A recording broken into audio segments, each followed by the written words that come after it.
Shoot! Hi, I'm the Moorlander and this is Moorlander EDC. Now I'm a little bit excited about today, mainly because this is a piece of content that I really have wanted to do in a long time, and I don't know why I haven't picked one up in all of this time.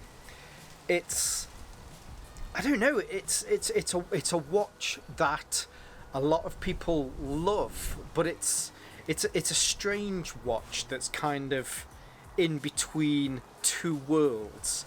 So the one that we're going to have a look at today is the Casio AE-1500.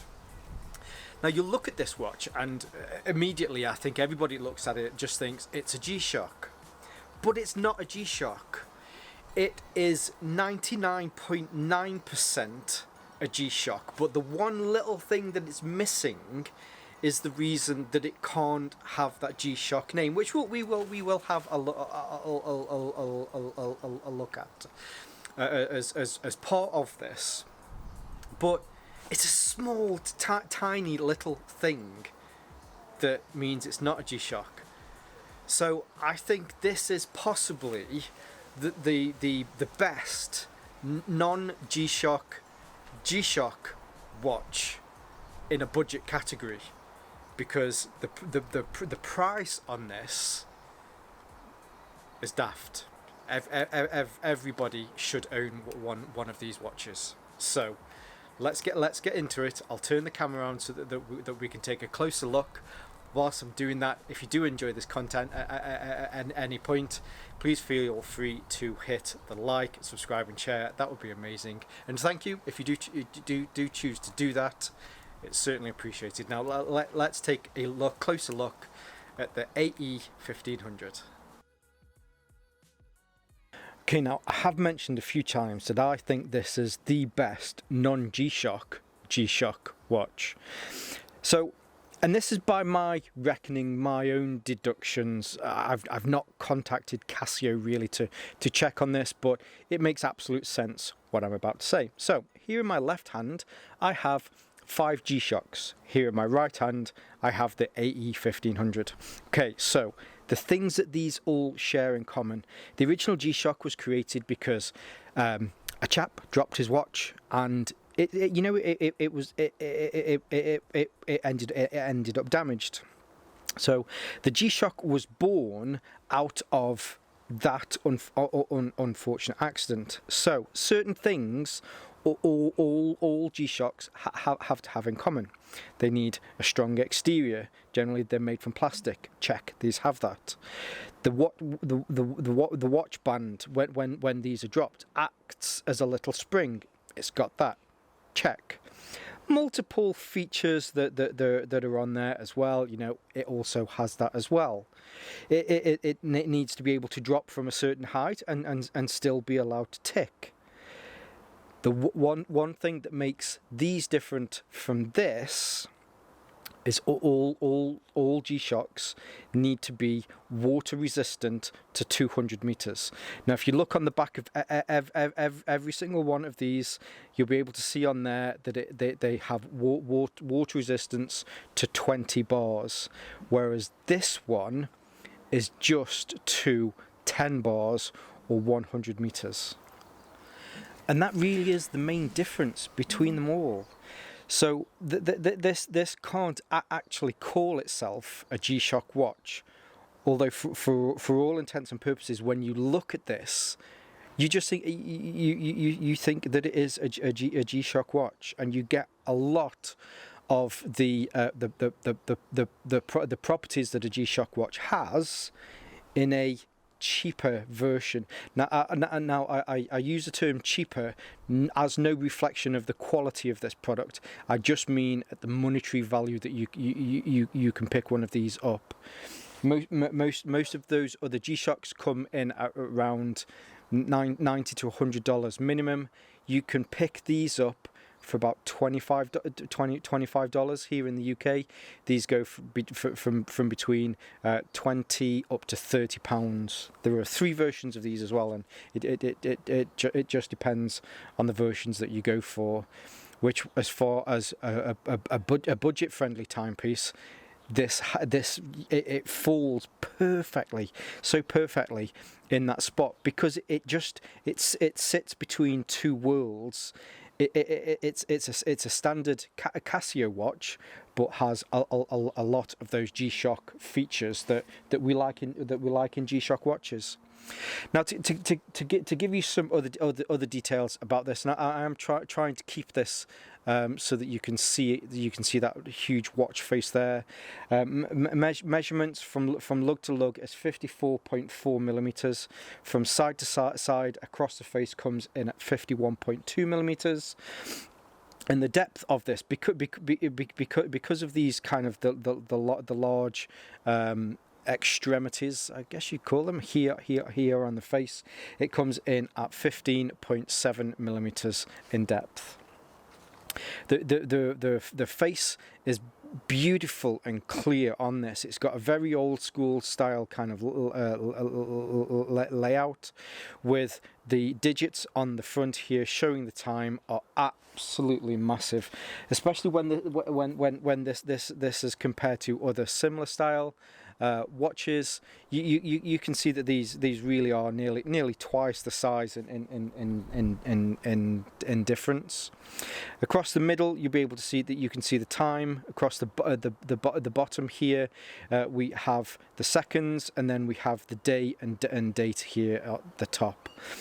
Down this left hand side, which kind of comes in from about 1 o'clock down to 5 o'clock, this is a 10-second reading. So it will fill up for 10 seconds, and then it will go down for 10 seconds as well. As far as features, it's kind of average. It's not what you'd call feature rich. So with the mode button here on the left, we have alarms where there are 5 independent alarms, and then, which is pretty standard, you also have the hourly time signal. One thing to note: the hourly time signal and the alarm on this is awesome. If you're the type of person that can wake up from the alarm on your wrist, this thing is great. I think with all of these additional watches here, there isn't one whose alarm is as loud as this. It's something that I noticed quite quickly as soon as I started to wear this. It's definitely a lot louder compared to others. So we have a lot alarm. We have the countdown timer, which you can start, stop, and reset. There is a stopwatch that you can start. We're at 2 seconds, so you also have a split timer on there, which you can then restart, and it will carry on. We can stop and reset that. The last mode that's on here is a dual time. So maybe if you are in a country where you have friends on different sides of the country, or you're traveling, you can always have a time that you can go back to be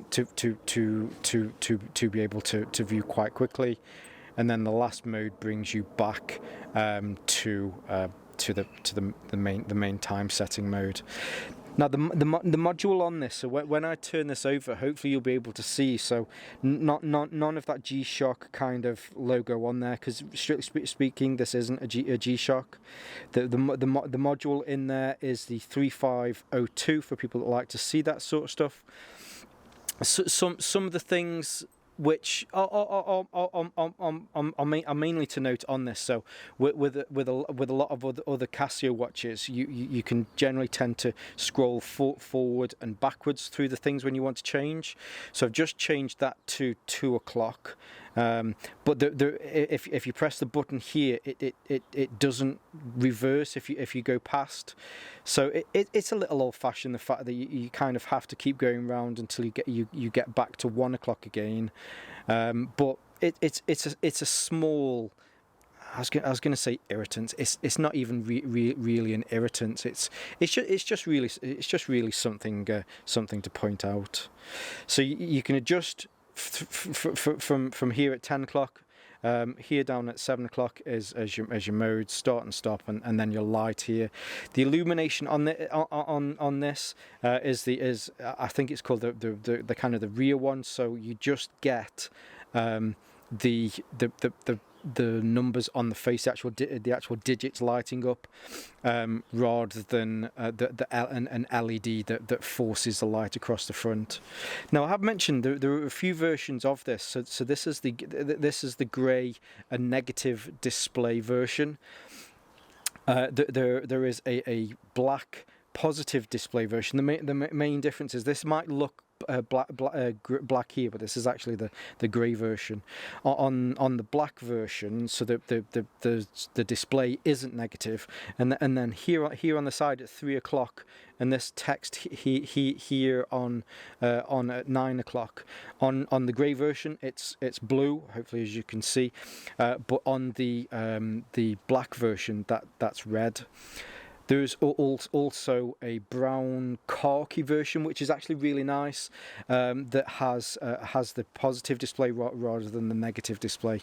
Now, the main reason that I'm pointing this out as far as the different displays is concerned, that you tend to find that with negative displays like this, that they can be difficult to read at night or in low light conditions.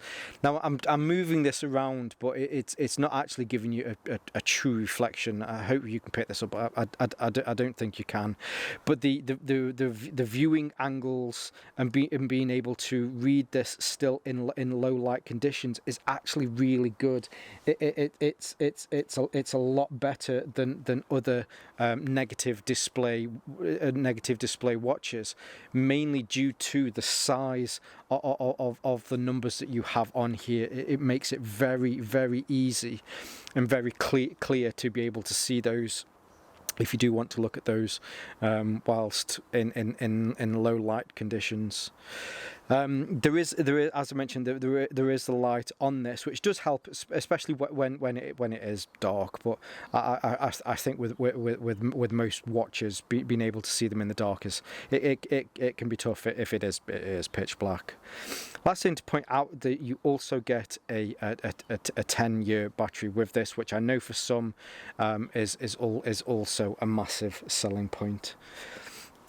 The strap on this is a fairly typical, I'm going to say it again, it's a fairly typical G-Shock strap. Although it's not a G-Shock, it's just a normal Casio watch, mainly because, you know, they can't put G-Shock on there because it's not 200 meters water resistant. But it's nice, it's comfy, and again, putting these side to side, you can see the similarities with other G-Shock watches. But again, it's not a G-Shock. It's just a normal Casio watch.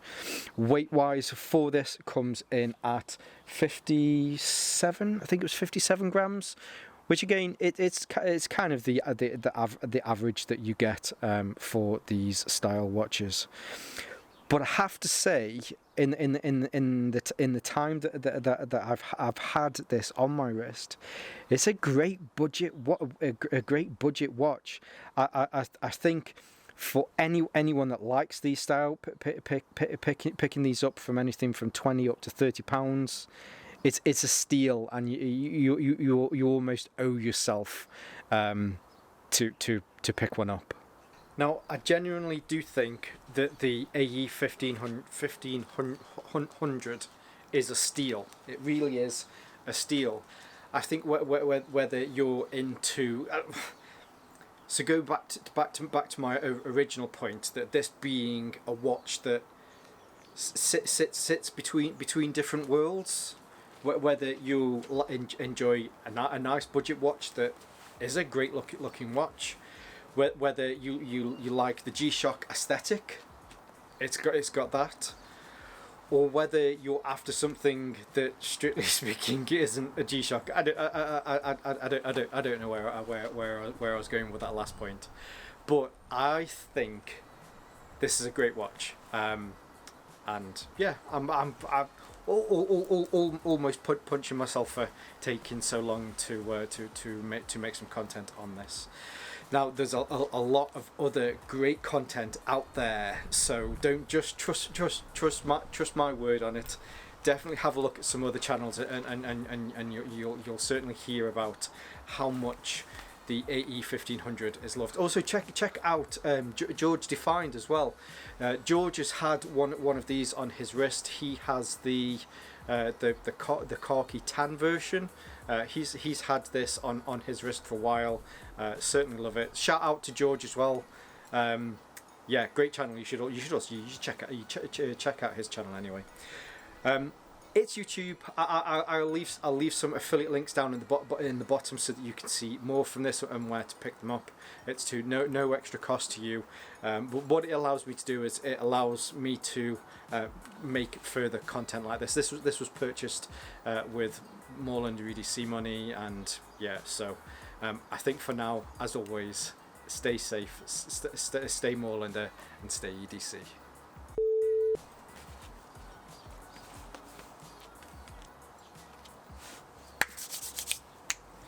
Shoot!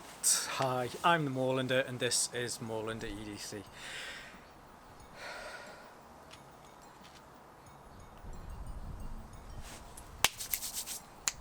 Shoot! Hi, I'm the Moorlander, and this is Moorlander EDC. I'll put my finger in my ear. Let's start again. Windy today. Apologies if you can hear that.